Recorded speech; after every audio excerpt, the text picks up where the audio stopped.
Darth Nihilus is one of the most powerful beings in Star Wars Legends, and the real reason has nothing to do with skill, training, or Sith ambition. Nearly 4,000 years before the rise of the Empire, a single battle created something the galaxy had never encountered before, a man whose connection to the Force did not simply break, but inverted, turning him into a living hunger that fed on everything the Force touched. In 3960 BBY, during the final year of the Mandalorian Wars, the Jedi General Revan ordered the activation of a superweapon called a Mass Shadow Generator at the Battle of Malachor V. Built by a Zabrak engineer named Battle, the device created a gravity vortex powerful enough to drag both Republic and Mandalorian fleets out of orbit and crush them into the planet's surface. In Knights of the Old Republic 2, a Legends video game, the weapon shattered Malachor V to its very core and destroyed nearly everything on and around it. Planet fractured into a cluster of broken planetoids held together only by the gravitational anomalies in the system, orbited by the wreckage of countless Republic and Mandalorian warships. Ships folded into the crust, and entire armies vanished in seconds. In the Force, the simultaneous death of that many living beings left something behind, not just an echo or a scar, but a place where the Force itself had been torn open by the sheer scale of what had happened there. Later in the game, the weapon's creator Battle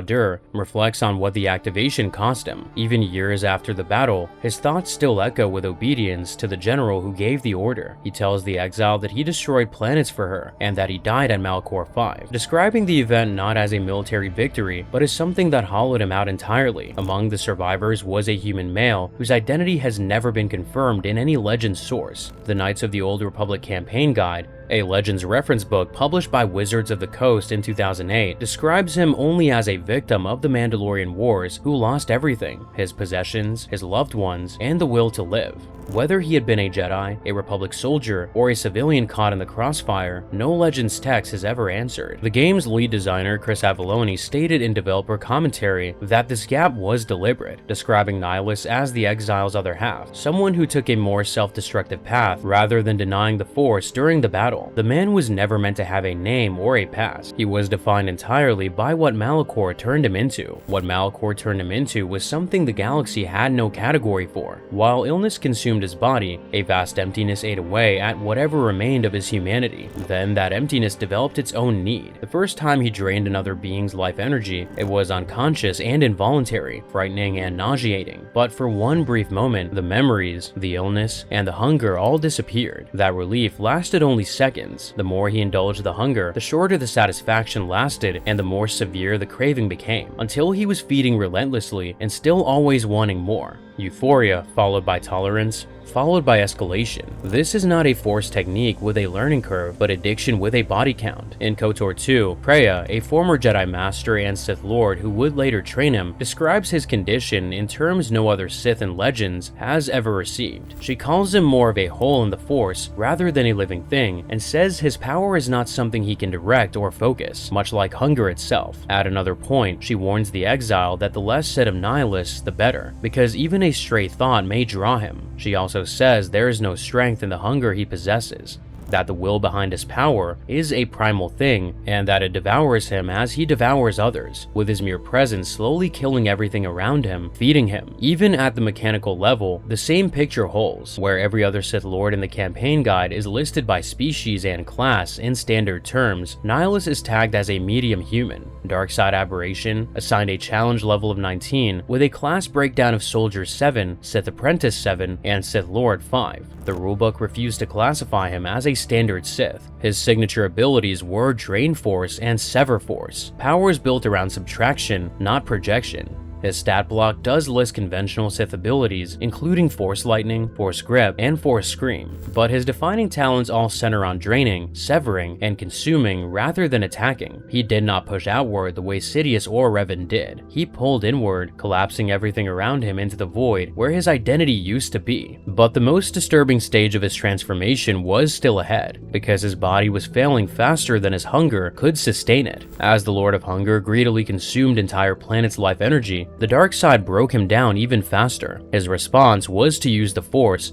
to displace his spirit entirely into his mask and robes. Abandoning what was left of his physical form, his useless body disintegrated until he became nothing but living primitive intention. Nothing mattered except his hunger, because Nihilus had become the hunger. His apprentice Visas Marr, a Force-sensitive Miraluka woman who served aboard his ship, confirms this picture. She describes him as a wound in the Force, more presence than flesh, in whose wake life dies, sacrificing itself to his hunger. The man who survived Malachor did not master the Force. The Force broke around him, and he became the break itself, a rupture dressed in a mask and robes with nothing underneath except need. By this stage, the Lord of Hunger no longer spoke any recognizable language. His voice had become an unintelligible sound that Visas could interpret only through the Force bond they shared. Nowhere did this become clearer than on the day he turned the Jedi Order's greatest strength into the weapon that destroyed them. In 3952 BBY, 8 years after Malachor V, the Jedi Order was scattered and desperate. The Sith were hunting survivors across the galaxy, and the remaining Masters had no plan. Jedi Master Atris organized a secret conclave on the planet Katarr,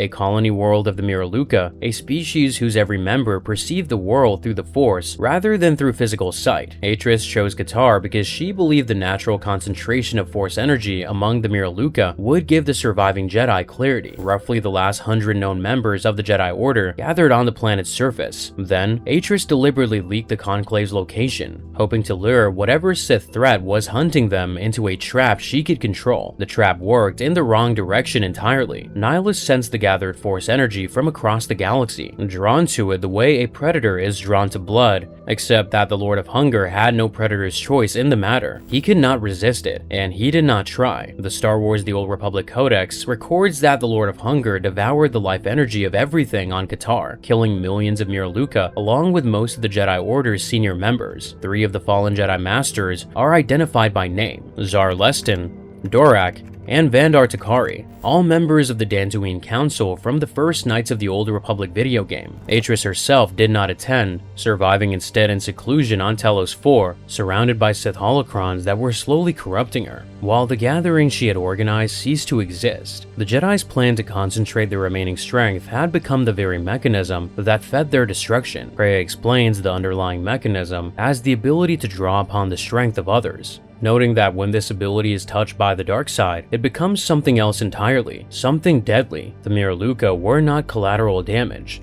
Their innate Force sensitivity made them the feast. The stronger a being's connection to the Force, the more visible they were to Nihilus, and the more there was for him to consume. Against the Lord of Hunger, power in the Force was not a defense, but a form of exposure. Only one survivor remained on the surface, a young Miraluka woman whose bond with Nihilus would eventually become the key to his destruction. Visas Marr described the moment of Katarr's death as feeling like the Force had been bled from the world, and she called her own survival a flicker in the darkness that was the planet. The Lord of Hunger found her alive among the dead, took her aboard his ship, and made her his apprentice. He showed her a vision of the galaxy as he perceived it, beings on other planets unable to feel the Force, disconnected and lost. The vision crippled her ability to see through the Force and carved the flesh from her hollow eye sockets. Why she survived when millions of others did not has never been fully explained. It may have been out of pity or the need for an apprentice, but no definitive answer exists. Katarr is the feat that separates Nihilus from virtually every other Force user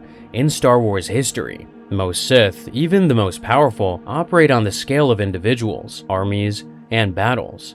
Even planet-draining feats elsewhere in Legends required elaborate rituals and centuries of preparation. The Lord of Hunger consumed Katarr in what the sources describe as a single feeding event. Not a ritual, not a spell, but an involuntary act with no preparation and no cost beyond the hunger he was already carrying. No other Sith in Legends achieved that kind of destruction through one passive ability. However, Katarr was not the only expression of his hunger. Everything around Nihilus existed in a slower version of the same process, and his flagship told the story in plain detail. The Ravager was a Centurion-class battlecruiser that had been nearly destroyed at the Battle of Malachor V. Stranded in orbit above the shattered planet, Nihilus tore the broken hull from the mass shadows, along with an entire fleet of salvage warships, and held the shattered structures together, using the dark side alone from his command post on the bridge. He made the Ravager his flagship and led his fleet across the fringes of known space, hunting the largest concentrations of force energy he could find, with only minimal physical repairs to make the ships barely habitable. The result was comparable to the ancient tales of ghost ships told on many worlds. The Ravager's hull was breached in dozens of places, with the original paint long replaced by scorch marks from its final battle. Nihilus allowed the particle shields to contain only a minimal atmosphere, and the interior halls had not seen maintenance in years, with dust collecting across dead computer readouts and empty mess halls. 12 pilots aboard the Ravager served as force slaves whose life energy was being continuously drained to sustain the Dark Lord. Kreia confirms the slow nature of this process, explaining that he's a breach in the Force capable of consuming the lives of those around him, though sometimes the touch is slow, as if it was his crew. Colonel Tobin, a military officer from Onderon,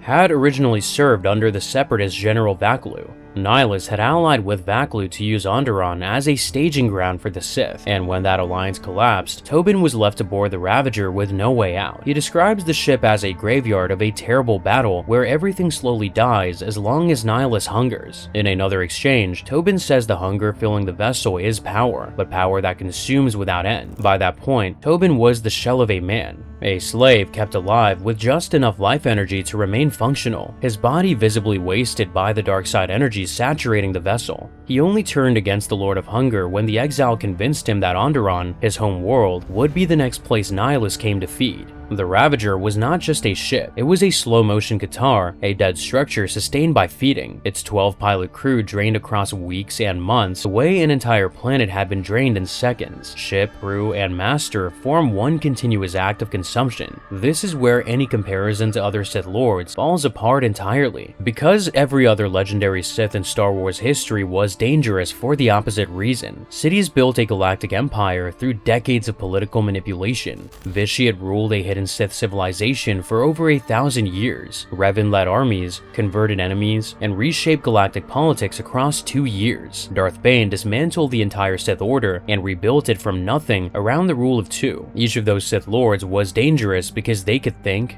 plan, build, and lead. Nihilus could do none of those things. Kreia states plainly that Nihilus cares nothing for the Sith or its teachings, or the Jedi, and that when the Jedi are dead, he will feed on the galaxy, the Republic, and eventually consume the Sith as well. That is why he could exist within the Sith Triumvirate, a three-way alliance of Dark Lords, alongside Darth Sion and Darth Traya, without competing for leadership. Traya was the strategist and philosopher. Sion, the Lord of Pain, was the enforcer who kept his broken body alive through sheer rage. Nihilus was the weapon nobody could point. His title, the Lord of Hunger, described not an ambition, but a condition. The woman who gave him that title, the one who trained him and named him, eventually decided that he was too dangerous to let live. Kreia, operating under the Sith identity Darth Traya, found Nihilus sometime after Malachor V. She felt his existence like a gaping wound through the Force and told him she could teach him to devour worlds. She trained him at the Treyas Academy on Malachor V alongside Darth Sion, and together, the three formed the Triumvirate. Traya, the Lord of Betrayal, Sion, the Lord of Pain, Nihilus, the Lord of Hunger. Traya taught the newly christened Darth Nihilus to harness his life-draining gift to extreme heights, so effectively that the apprentice eventually drained her own powers in a calculated double cross. Together with Sion, Nihilus stripped his master's connection to the Force and cast her out of the Treyas Academy. The student had consumed the master, and now, nothing in the galaxy could teach him restraint. For Kreia, the Lord of Hunger became the worst proof of everything she had ever believed about the Force. He was a being with no will, no strategy, no identity beyond the compulsion to feed. Chris Avallone, the game's lead designer, explained that Nihilus had given himself over to the dark side so completely that he had no personality left, that he was just a feeling of hunger with no evil behind it. Everything Kreia hated about the Force, its ability to enslave, to override free will,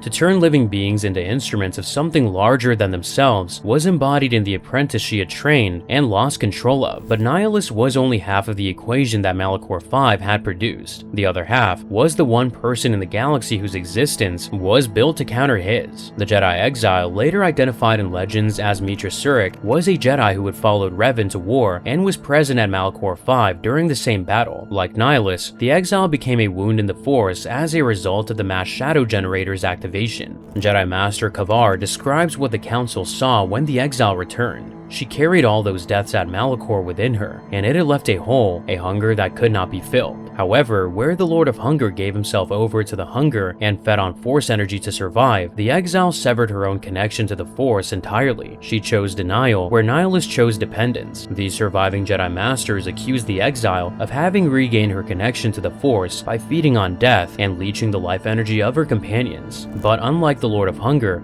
the exile never consciously used the ability, and as a result, never became dependent on it. The contrast between Nihilus and the exile captured Kreia's entire philosophy in two outcomes. The exile proved that a person could survive without the Force. Nihilus proved that a person could be completely consumed by it. One was her hope, the other was her most dangerous failure. Consequently, after Nihilus and Sion cast her out of the Triumvirate, Kreia set a trap designed around the one weakness the Lord of Hunger could never overcome. She manipulated Colonel Tobin into reporting that Telos 4 housed a large concentration of Jedi, when in reality the only Force sensitive on the entire planet was Atris, hiding alone in a secret polar academy. Kreia understood that the Lord of Hunger's compulsion would override any instinct for caution or self-preservation. He would come to Telos to feed because his hunger had never given him a choice in anything. When Nihilus arrived at Telos, he walked into the one fight his power was designed to lose.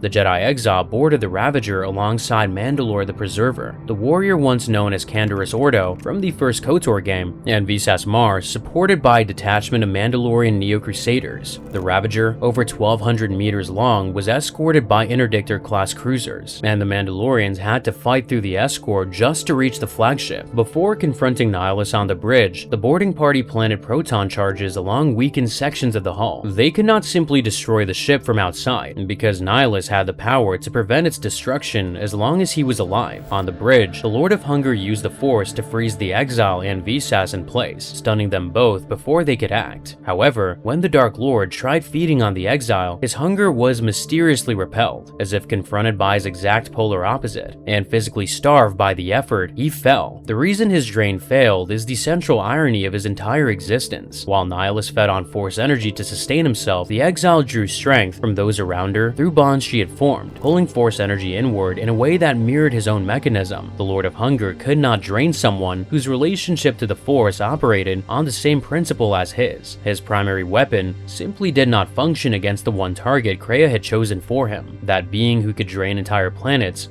was now starving on the bridge of his own ship. At the same time, Visas Mar exploited the Force bond she still shared with her former master and blocked the flow of power he was drawing from the Ravager, stunning him. With his drain failing against the exile and his link to the ship cut by Visas, the Lord of Hunger was reduced to conventional combat against three opponents who had prepared for exactly this situation. Kreia had predicted every step, because his hunger made him powerful, but also made him the most predictable being in the galaxy. After the fight, Visas removed his mask and looked at whatever remained beneath. Nihilus the man dissolved into oblivion, leaving no body, no remains. The Lord of Hunger left behind only the mask, the last physical trace of a man who had stopped being a man years before his death. In the centuries that followed, the mask itself became a relic of the dark side. Legend sources record that it was rumored to let even a non-Force sensitive wield dark side power as though they were a Sith apprentice, and followers of later Sith Lords, including Darth Krayt during the Legacy era, sought it out for exactly